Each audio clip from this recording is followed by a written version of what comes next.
अस्सलामुअलैकुम, मैं लुबना मलिक अपने YouTube चैनल के साथ आपकी खिदमत में हाजिर हूँ। और एक बार फिर दहशतगर्दी की जो लहर आई है और सानिया पेशावर ने एक बार फिर से रियासत की बुनियादें हिलाकर रख दी हैं। आप सभी के सामने है कि ये इंतहाई अलमनाक वाक़या उस वक्त पेश आया जिस वक्त खुदकश हमला आवर ने पेशावर की एक मस्जिद में ज़ोहर की नमाज के दौरान खुद को धमाके से उड़ा दिया।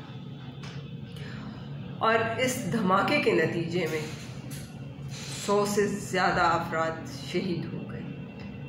तमाम कौम, पूरी की पूरी कौम इस वाक़े पर सोगवार है। अभी तो हमें ये भी नहीं भूला था कि कैसे 16 दिसंबर 2014 को हमारे बच्चे शहीद कर दिए गए। मैं बात कर रही हूँ APS सान्हे के हवाले से। अभी तो हमारा दिल खून के आंसू उन्हीं बच्चों के लिए रो रहा था। ये नया सान्हा, ये नया वाक़या एक ऐसा दिलखराश वाक़या है कि हम जितना भी याद करें, जितने भी आंसू बहाएं, वो कम है। हर आँख अश्कबार है। और इस सान्हे ने कितने घर उजाड़ दिए, कितने बच्चे यतीम कर दिए, कितनी ख़वातीन बेवा हो गईं। और ये हमारी तारीख़ का एक स्याह तरीन पहलू है जिसने कई सवालिया निशान, एक नहीं कई सवालिया निशान हमारे हुक्मरानों के लिए और आवाम के लिए छोड़ दिए। हमारे सियासतदानों को तो अवामी मफादात से कोई गर्ज ही नहीं। ना वो महंगाई ख़त्म करते हैं, ना वो बेरोज़गारी ख़त्म करते हैं, और ना ही दहशतगर्दों का कला कमा करते हैं। बल्कि अगर मैं यूँ कहूँ कि वो ये सब करने में बुरी तरह से नाकाम हो चुके हैं तो भी कोई दूसरी बात नहीं। महंगाई और बेरोज़गारी के सताए हुए अवाम को ये एक नया तोहफ़ा दिया गया है। इस तरह से अवाम को ये तोहफ़ा दिया गया है कि दिल खून के आंसू रोता है। और हमारी कौम ने एक तवील अरसा तक दहशतगर्दी का सामना किया है। गुज़िश्ता 2 दहाइयों से हमारा वतन पूरी तरह से दहशतगर्दों के टारगेट पर है। निशाने पे रखा है उन्होंने हमारे वतन को। और दहशतगर्दी के वाक़यात बहुत तसलसल के साथ पेश आए हैं, आ रहे हैं। और इन तमाम वाक़यात में हमारे बहुत सारे जवान, हमारी फ़ौज, हमारे हज़ारों शहरी तमाम के तमाम शहीद हो चुके हैं। मुल्की मईशत को जो नुकसान पहुंचा है वो तो एक अलग दास्तान है।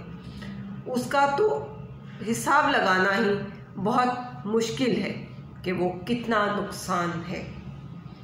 लेकिन जो ज़िया इंसानी खून का होता रहा है, और बेदरेग ज़िया, इसमें कोई दूसरी बात नहीं कि बेदरेग ज़िया होता रहा है, जिसका सिलसिला थमने के बजाय एक बार फिर से नए सिरे से बढ़ना शुरू हो गया है। 2014 में जब APS सान्हा हुआ था तो उसके बाद तमाम सियासी जमातों ने, तकरीबन तमाम सियासी जमातों ने ही मिलकर फ़ौजी क़यादत के साथ मिलकर एक नेशनल एक्शन प्लान तरतीब दिया था, जिसमें दहशतगर्दी की सूरत में किसी भी सूरत को बर्दाश्त ना करने का फ़ैसला किया गया था और दहशतगर्दों का कला कमा करने का अज़्म भी किया गया था।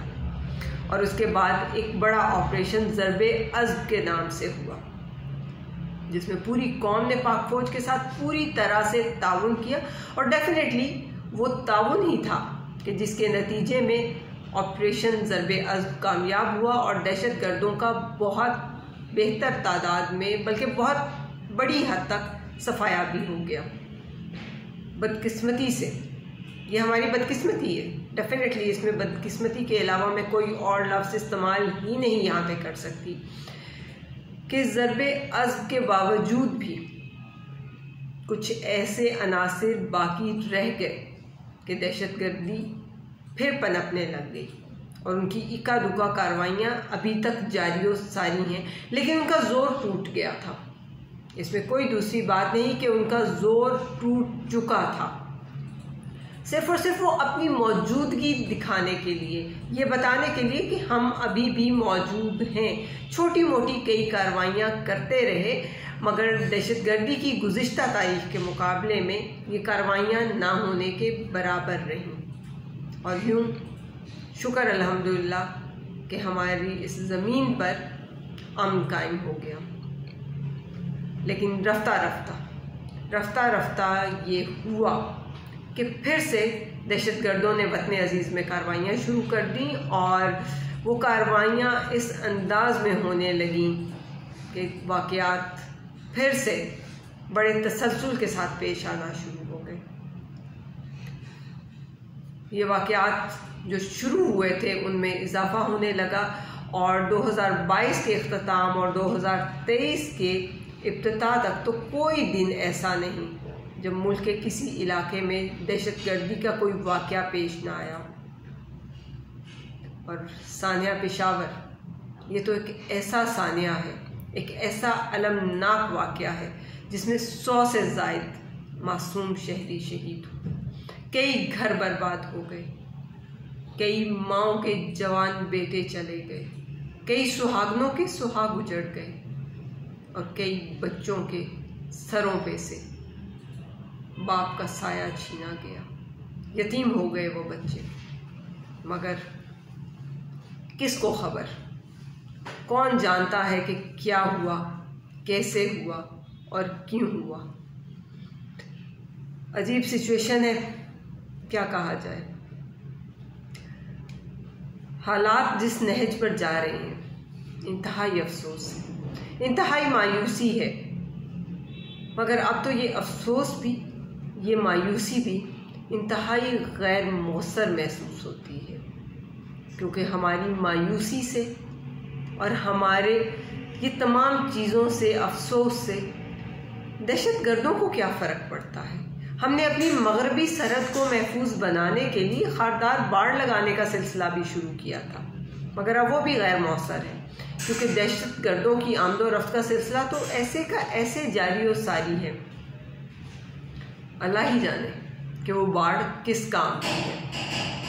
बाहर तौर हमें तमाम चीज़ों को एक साइड पे रखते हुए सबसे पहले बज़ोर ताकत अपने मुल्क के हालात बेहतर बनाने की ज़रूरत है। हमें ना अमेरिका की तरफ जाना है, ना अक़वाम मुत्तहिदा से कोई उम्मीदें वाबस्ता करने की ज़रूरत है, ना ही हमें अफ़गानिस्तान की तरफ देखना है। हमें ख़ुद ही इन दहशतगर्दों से निपटना होगा। एक बार फिर से ऑपरेशन ज़रबे अज़ब की ज़रूरत है, क्योंकि ऑपरेशन ज़रबे अज़ब इंशाअल्लाह ताला इन दहशतगर्दों का, इनकी दहशतगर्दी का कला कमा करेगा।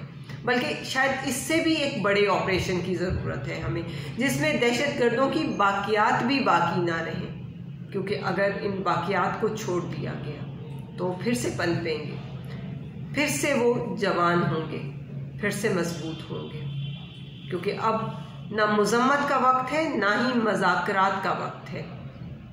हमने ये सब कुछ करके देख लिया है। हमने मुज़म्मत भी बहुत सारी कर ली है, हमने मज़ाकरात भी बहुत कर देखे हैं। ना मज़ाकरात से कोई अफाका है, ना ही मुज़म्मत से। इसलिए अब रियासत को अपने तमाम तर वसाइल बरूए कार लाते हुए दहशतगर्दों के ख़िलाफ़ पूरी ताकत के साथ बड़े पैमाने पर ऑपरेशन करने की ज़रूरत है, क्योंकि वाहिद रास्ता यही है, यही वाहिद रास्ता है जिसके ज़रिए हम मुल्क से दहशतगर्दी का ख़ात्मा कर सकते हैं और मुल्क में अमन व अमान कायम कर सकते हैं। खुदा ताला हमें तौफ़ीक दे कि हम अपने इस पाक सरज़मी की हिफाजत करते हुए तमाम सिलसिले बेहतर अंदाज में आगे लेके चल सकें। पाक फ़ौज जिंदाबाद, पाकिस्तान पाइंदाबाद।